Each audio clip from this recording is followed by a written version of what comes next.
tuseme vile wasi import gari kutoka Japan, si ndio? Zinakuja huku. Tuseme Toyota, hiyo Nissan nini. Ingekuwa Kenya tunaweza kuwa na manufacturing plant ya magari locally.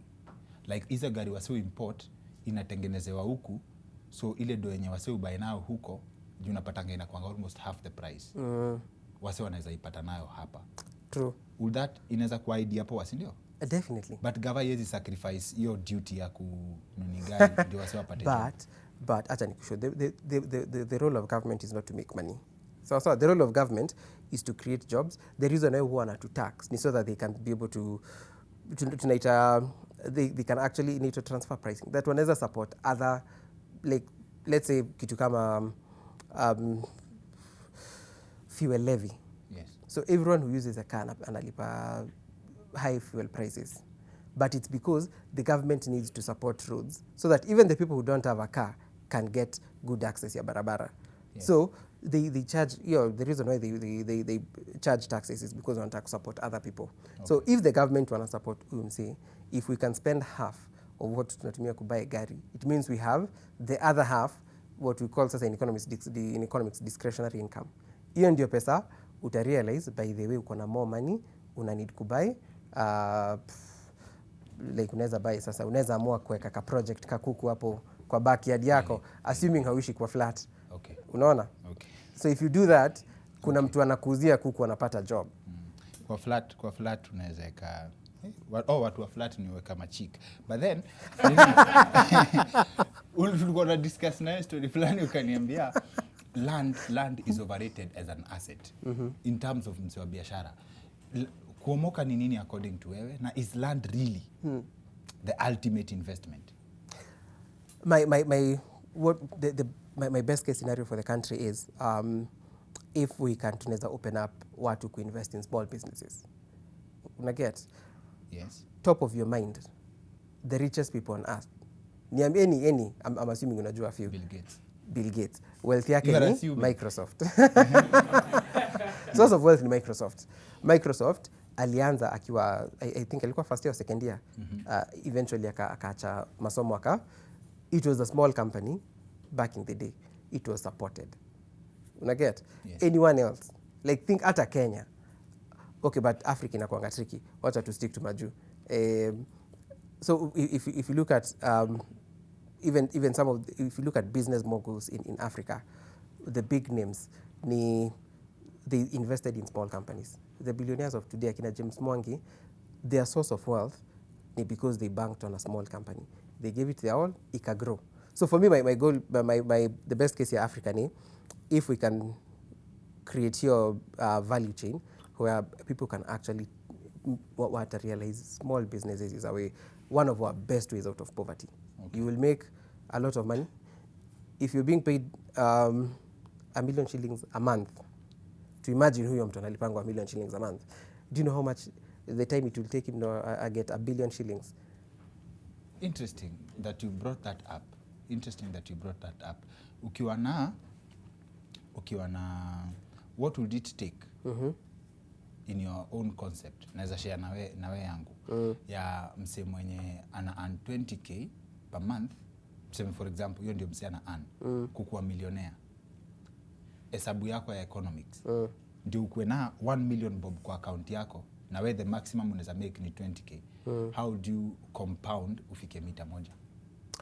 For a small business person? Yes. Hiyo ni simple. One, all businesses take time, so haita grow immediately.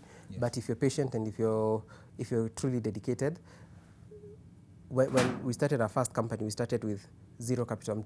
Mimi nakwambia then alikuwa girlfriend, yeye alikuja akatu support. Yes. And even after to incorporate our first company, si mwenye kuna domo. Acha nikushow. The first contract tulioipata, the first time the company made money was after our marriage. So she actually huyo ni a true believer. Huyo ali-invest. But acha to take her example, by the way. The investment ali-make back in the day, hiyo ya ku-open a company, ilikuwa, I think she came back with around $300 amesave. So tuka-convert ilikuwa around 30k. Yes. That is what we used to. So hiyo 30k yake, today is worth how much? Tupatie rough figure. Okay, acha ni put hivi. Recently we were able, at least we were lucky enough to raise a bit of money for the first time for our company. We raised 45 million shillings. Na mlianza na 30k. But from this 30k imekuwa compounded, mliweza ku raise 45 million for something. Yes. From the same company. From the same company. I've never been employed.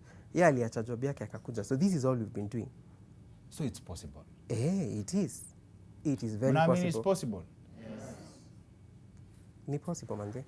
Watu wengi tumeleta hapa kwa show. Mse amemake do, ameweza cross over from small to big businesses. Ikifika place ya how they did it, hawasemangi. Most of them. Kuna kuanga na conversation inapotelea hapo katikati.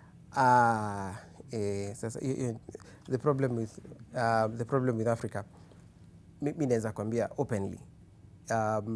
For me, there are a few things. One, I credit God with most of my success, like all of my success actually, right from the woman I married. Like hiyo ili set the ball running. But despite all the things God can bless you with, he still expects you to work. Like lazima ufanye kazi. Even Israelites wakipewa mana, they were expected to go out, collect. Like haikuwa inakuja automatically kwa how. So when we started our first business, haikuwork. I remember because it was in 2013. I got my first job in 2014 September.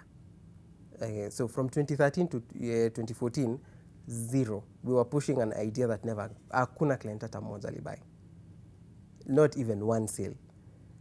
That was one of the hardest periods of my life because you don't have money. The opportunities to quit. My parent, I remember hata alinitafutia job, akanikola, akaniambia, nimeongea na so and so, ende umuone leo. Mpelekee certificates zako, akona job. Na hata tumediscuss salo, utalipo 80k net. Hiyo time nilikuwa broke, like hauna kitu kwa nyumba, but I believed in what we were doing. Eventually 2013, when we 2014, nilikata.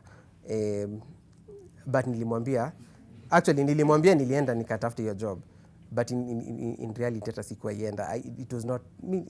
I decided acha take a risk. The business can grow. Kai manze. Wow. But so this is what happened. The first idea failed, but hatuku give up. Instead, we realized it led us to a new idea. So in 2014, we changed our strategy. To realize we built a company and a product that didn't sell, and we were honest with ourselves. Then pivot. So to realize niko kwa hii place ya incubation center, wasi wametengeneza softwares poa. Mimi being a business and economics guy, I saw value. So we took the softwares and unaenda kwa receptionist, mwambia niaje. So my name is Steve. Nilikuwa nataka kuuzia software. And of course, you know, of the 3 companies tulianza nazo, there is one secretary who alinifukuza like 3 times. Anakukuja next week unarudi. But you have to be patient, you have to be persistent, lazima believe in what you do. That's why I was saying, it's like a marriage, you have to be committed to the business. So for us, we started like that, tukaenda, eventually all the 3 companies bought. The first company, the second company, there's a company hapa tawi inaitwa Which Union. We gave them ile do mlikuwa mna imagine mnaweza pata. Exactly. Okay. For me, ulikuwa una quote, and the third company, they paid almost 1 million shillings for the same software. It was the first time mimi niliona, unajua umesema hiyo swali, the first time your account inaenda to 1 million bob. Yes. Nili screenshot your statement hiyo siku, like tuli screenshot au kunaamini. Yeah. But it is because of persistence. You don't give up. And when you face an obstacle, like in everything in life, haurudi nyuma. You actually, for me, me usema business development is a skill any business person must have. Ukiona challenge, it's your task now to think, how do we overcome this challenge? How do we create value from? And eventually, the software company, to this day, bado ina run. We ended up creating amazing softwares for so many companies in this country.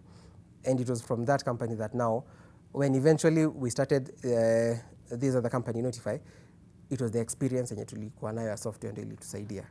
It was because of the savings tulikuwa nazo from the other company ndio zilitusaidia. Sasa the second company, we were able to grow it a bit more. So hakuna substitution ya hard work. You have to be a hard worker, you have to be persistent and patient, but most importantly, you have to be very business development. Hey, lazima ukuwe strategic. Lazima ukuwe very na strategic. Entrepreneurship ni opportunity ukiangalia. Anytime watu wana complain of a problem, if you're a true entrepreneur, that for you is $1 million business, because it means if you solve that problem, okay, you're in business. Sawa, na tumeimba companies. Acha nikupe nafasi utuambie tu moja. Notify Logistics ni nini na inawakaje? We work with small business. We support small businesses who are in retail. We give them affordable space. That's the concept. The breakthrough concept here, Notify, rent a shelf. That you don't need to have a whole shop because it's expensive. You can rent a shelf. Renting a shelf is easy. We have shop attendants. We give you everything. You're in a fully serviced shop. You pay $3,000 a month instead of $60,000, $40,000 a month. Unaleta as many products. Unaleta as many products, but even more so, you're part of a community. It becomes now a supermarket where you both benefit from each other's traffic. If you're selling a dress and someone else is selling a shoe, then you are really, those are complementary products. You're targeting the same person. Okay. So if my customer comes to buy a dress and is on a kiatu to buy, if your customer comes sees a shoe, so that is Notify. We work with small businesses. Our job is to support them.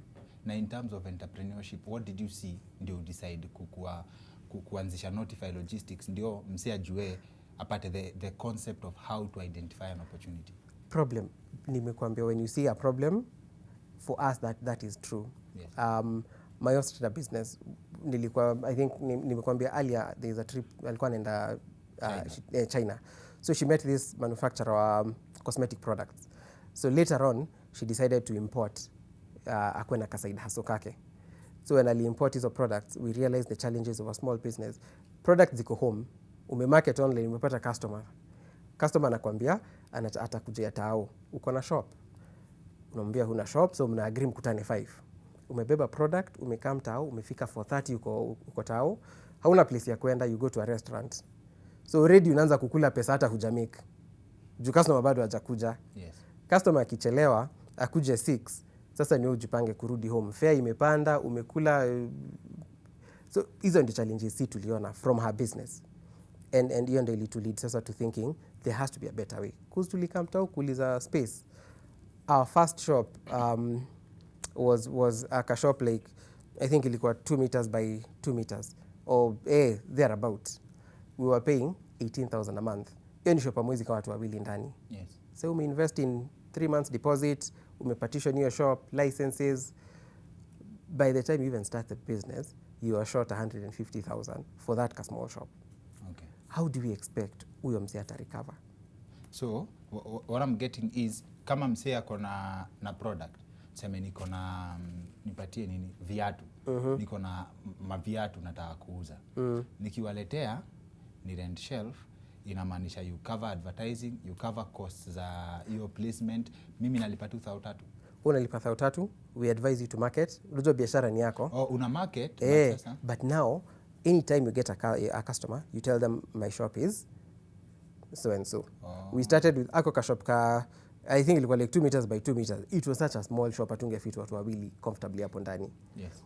But because we were solving a problem, our first clients, they didn't matter the size of the shop, the efficiency that we gave them. One of our very first clients was a lady ako US, anaitwa Suranzuri on social media. Huo dem anaitwa hivyo. Biashara yake inaitwa Suranzuri, but hata yeye tunaweza sema pia yeye it actually applies. So kama biashara. She runs a business in the US. Ako US ana buy products and import. So for her the challenge ilikuwa like the moment aliland akasikia about Notify, we solved most of her problems. She didn't mind how small the shop was. She didn't mind yeye alikuwa tu anataka hiyo hustle imtokee kabisa. When you solve a problem, your first customers, we call them early adopters, they don't really mind ututu shida twingine hapa na pale. The product is not always complete. Yes.